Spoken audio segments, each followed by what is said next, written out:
Hi there. So this is the 1976 edition of the WRTH, the World Radio and TV Handbook. And 1976, I only just remember, but I do remember the summer of 1976. I was a very small kid, and it just seemed like the sun would be shining forever. And I don't remember really anything prior to that. So 1976, that summer was kind of the first era or period of time that I actually remember as a very small child. And I remember going back to school again in September, and it was kind of still very, very warm. And that seems like a million years ago. And so to have got hold of a 76 edition of the WRTH at the Harwell Amateur Radio Society rally a couple of weeks ago, a week and a half ago, is brilliant, really. And the first thing I suppose that strikes me is that the cover's not that far removed from sort of modern editions. That sort of cross section of the sun and some kind of coronal discharge or whatever you want to call it on the front cover there. It's not that far removed from modern editions. But anyway, 76, like I said, just about remember it. And what's interesting about looking at older versions of the WRTH is that it gives you a really interesting snapshot into the hobby back in the day, and also some of the kind of products, receivers, hardware that was available at the time. I just really enjoy taking that trip back down memory lane. So let's do it for 76. I got a few more of these at the meeting, but at the rally, but I'm starting with 76. So the first thing of interest to me was this advertisement for the National Panasonic RF8000, a portable radio that costs the earth, but it gives you the world. So there you go. The legendary RF8000, and there's an advert for it from 1976. Dodgy graphics by today's standards. A very sort of complex explanation as to the sort of performance of the radio, the kind of electromechanical tuning system.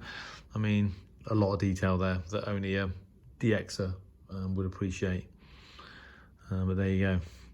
So that was the first thing that struck me. So back in 1976, this radio was expensive for sure, but also one of the best performing portables. Next advertisement, a Drake SSR1 receiver. This is a receiver I'm not even aware of existed. So there you go. Also, there's an SPR4 programmable receiver in this advert. Some of you might remember this. I don't remember these radios at all, but nevertheless interesting. What's also interesting here is calculating wavelength and frequency using the speed of light in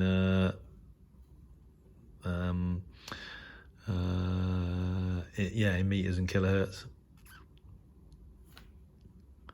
V equals F lambda, basically. I'm not sure if the modern versions do that now, but anyway. Okay, next item. Okay, Collins, next generation of FM transmitters. Collins, obviously part of Rockwell International. Collins Radio Group, Rockwell International, Dallas. Interesting. Continental Electronics, quite a lot of broadcast hardware in this 1976 edition. Right, here we go. Right, Grundig Satellite 2000. 21 tuning ranges, FM, AM, expanded long-wave band for special maritime radio services, and 18 shortwave bands, offers a reception exceeding most of the high-performance non-professional receivers. Superior shortwave unit, genuine dual conversion, super heterodyne with highest image frequency rejection, extraordinary linearity and highest calibration accuracy on bands, shortwave 3 to 10, trimmer for outdoor antenna and car aerial on shortwave bands 3 to 10, ceramic filter on AM, blah blah, it just goes on and on. So there you go, there's an advert for the Satellite 2000 from 1976. Interesting. Single sideband reception, a whole page advert for a receiver.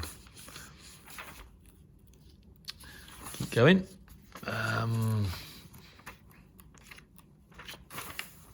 Solar activity in 1976. Interesting here. The yearly mean sunspot number for 64 to 73 is listed down here. In 1975, there were 17 sunspots. I think for 1976, they were predicting less than 10. So there you go, by Professor Dr. M. Waldmeier from Zurich. Never heard of him, but there you go. TV system advert from Nippon Electric Co. NEC. Okay, transmitting station location. So the matrix that appears in the current editions of the WRTH, basically you use it on the basis of where you are located, and then where you want to, what the location of the transmitter you want to tune into, and the matrix tells you the best band to use based on time of year. That it was here in 1976. Yeah, which surprised me. I don't know why it surprised me, but it did. I wasn't expecting it to be there, but exactly the same kind of format, give or take. Band selections have been taken into account, but both on propagation conditions and station operating schedules. So a lot of effort went into that. Advert for Radio Moscow. I used to listen to them on medium wave, I think on 1500 kilohertz, if I remember rightly. But yeah, back in the day, Radio Moscow, obviously a big presence on HF, and interesting to see an advert in the WRTH. So there you go, broadcasting in 64 languages, 23 languages to Europe, 11 African, 28 Asian. I mean, literally huge. So good to see that. 24-hour sort of time zone world map that's almost impossible to read. A Ventus World Radio advertisement there. Deutsche Welle worldwide, the voice of Germany, but whole page advert. There you go. Again, a big presence on HF back in the day. Rundfunk DDR. So this is basically Radio Berlin International. So the Eastern Germany HF radio service. Current affairs, radio plays, music, transcription programs, DX programs. There you go. So East Germany. Don't get that anymore.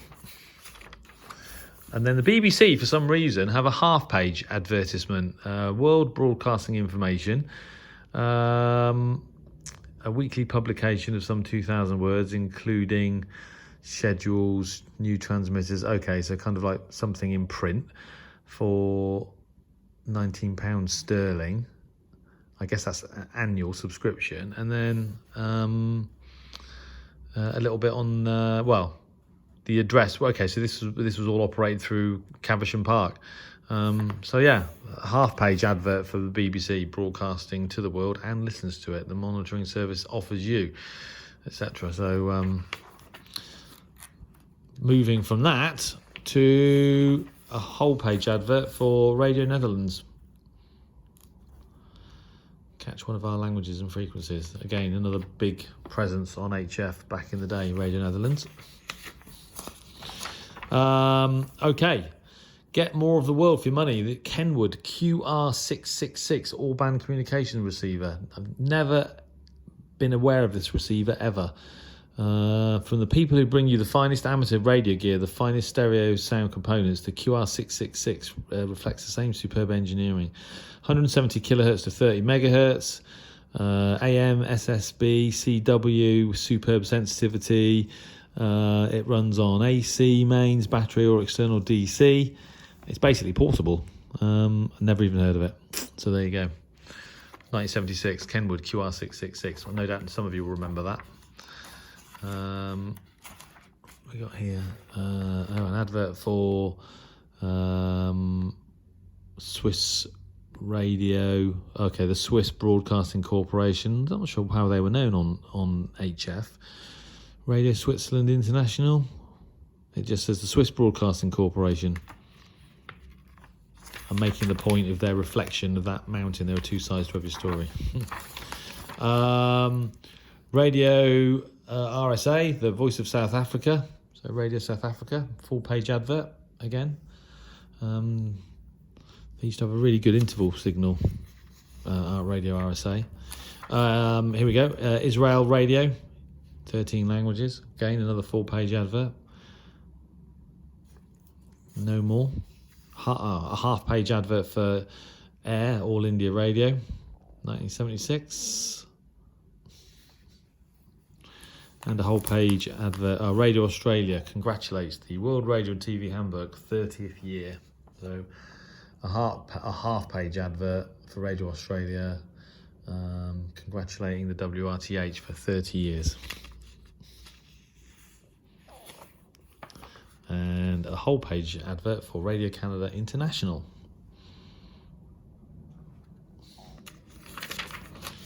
And then if we keep going, so basically back in 1976 there were only 3 TV channels in the UK: BBC One, BBC Two and ITV. And obviously this was more the golden era of radio, back in the 70s during the Cold War. What is interesting is there's an article here on beverage antennas, which is quite interesting. But what's even more interesting, and it's a shame this is sort of, all the pages are here actually, it's kind of falling apart, but I've checked, but none of the pages are actually missing. The 20 most popular shortwave receivers in 1976. Part 1, portable universal shortwave receivers. So Sony CRF230B is the first one listed, but there's a couple that I wanted to draw your attention to. There's Sony CRF160 from 1970, Sony CRF5080. But what is interesting, here we go. Here's the Barlow Wadley XCR30 Mark II from 1972, about $362 in Scandinavia. And obviously we all know this is a sort of legendary radio. But what's actually more interesting is, whilst nearly all of these receivers are analog, there are a couple. So here's a radio here. This is a Drake DSR2 from 1974. And it cost about $3,700 in 1976, which is $17,000 today. And you can see it's actually has a digital frequency readout to about 100 and accurate to about 100 hertz. Frequency drift does not exceed 200 hertz in any 8-hour period. And the comments on it is an improved version of the DSR-1, a high-grade comms receiver employing the most up-to-date solid-state devices and circuitry, has a digital synthesizer frequency control with frequency displayed to 100 hertz, but it's the equivalent of spending $17,000 today. And worse than that is the Collins 651S-1 from 1970, and again this is has a frequency synthesizer. And by today's money, it would be $31,485. So there you go. A lot of money. A lot of money. So there you go. That is the WRTH from 1976. Interesting to note, there's not really anything in terms of, there's nothing, well, I suppose these are portable radios, but there's more emphasis. But it's interesting how much larger they were. Back in the mid-70s, a portable radio was still quite a large thing. You know, a small suitcase with a handle, which I didn't really think about until I looked at this book.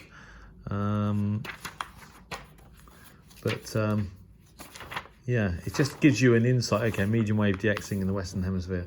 Another decent article, obviously a bit out of date now, but an interesting to read from an historical point of view. It's just interesting to look back at an old version of the WRTH, and realise that, you know, that this book was published during the golden era of radio, and you know, the fact that there are so many stations broadcasting back in the day, but fundamentally this book hasn't really changed. Yes, there are less broadcast stations on HF now, we know that.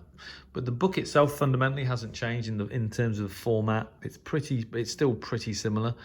And in a way that sort of feels good as well, because although a lot's changed since 1976, the fact that, you know, we still have this book available to us today, you know, I think it's a really good thing. And you know, even more reason to make sure that anyone involved in this hobby buys a copy every year.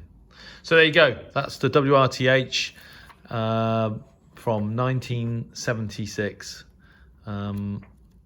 I've got a few more of these and I'll be doing other videos on it, but I thought I'd start with the 76 as it reminded me of the summer of 76. As I said, that's one of the sort of first sort of periods of my life that I can actually remember with any clarity. So good to have a copy of the WRTH in my hands that dates back to then. Amazing, really. Okay, well, thanks for watching.